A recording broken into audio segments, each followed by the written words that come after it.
తెలంగాణలో నిరుద్యోగులకు మరో శుభవార్త. వివిధ ప్రభుత్వ శాఖలకు చెందిన మరో 460 గ్రూప్ 2 పోస్టులు త్వరలో భర్తీ కానున్నాయి. ఇప్పటికే ఆర్థిక శాఖ ఆమోదముద్రపడిన 439 పోస్టులకు ఇవి అదనం. ఈ ఉద్యోగాల భర్తీకి ప్రాధాన్యాల వారీగా నియామక ప్రకటనలు విడుదల కానున్నాయి. రాష్ట్రంలోని వివిధ శాఖల్లో ఖాళీగా ఉన్న గ్రూప్ 2 పోస్టుల వివరాలన్నీ తాజాగా సర్కారుకు చేరాయి. ఇప్పటికే అనుమతించిన 439 పోస్టులతో సహా మొత్తం 1000 గ్రూప్ 2 పోస్టుల్లో నియామకాలను చేపడతామని బడ్జెట్ సమావేశాల్లో ముఖ్యమంత్రి కేసీఆర్ వెల్లడించారు. అనంతరం అన్ని శాఖల నుంచి గ్రూప్ 2 పోస్టుల ఖాళీల వివరాల సేకరణను ఆర్థిక శాఖ చేపట్టగా కొంత జాప్యం ఏర్పడింది.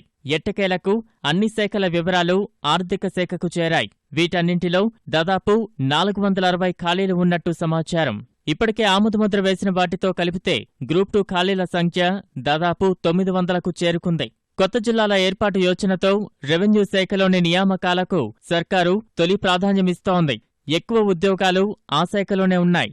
సహకార శాఖ వంటి వాటిలో నియామకాలను ఆ తర్వాత చేపట్టనుంది.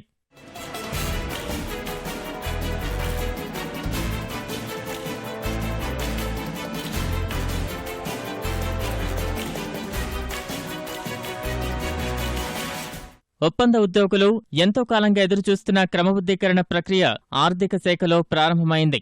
వివిధ శాఖల నుంచి వచ్చిన ప్రతిపాదనలను ఆర్థిక శాఖ పరిశీలించి వాటిలో లోటుపాట్లు లేవని నిర్ధారించుకున్న మీదట తన అంగీకారాన్ని తెలియజేస్తోంది. మార్గదర్శకాలకు అనుగుణంగా లేని దస్త్రాల్ని ఆయా శాఖలకు తగిన సవరణల కోసం తిప్పి పంపిస్తోంది. ప్రభుత్వం వెలువరించిన మార్గదర్శకాలను అనుసరించి శాఖల నుంచి ప్రతిపాదనలు వస్తే ఆర్థిక శాఖ ఆమోదముద్ర వేస్తుంది.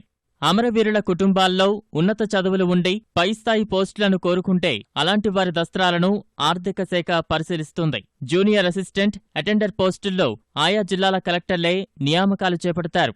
అంతకంటే పై స్థాయిలోని పోస్టు కావాలంటే అందుకు తగిన అర్హతలు ఉన్నవారి వివరాలను ఆర్థిక శాఖ పరిశీలించి ప్రభుత్వానికి దస్త్రాన్ని పంపనుందని అధికార వర్గాలు వెల్లడించాయి.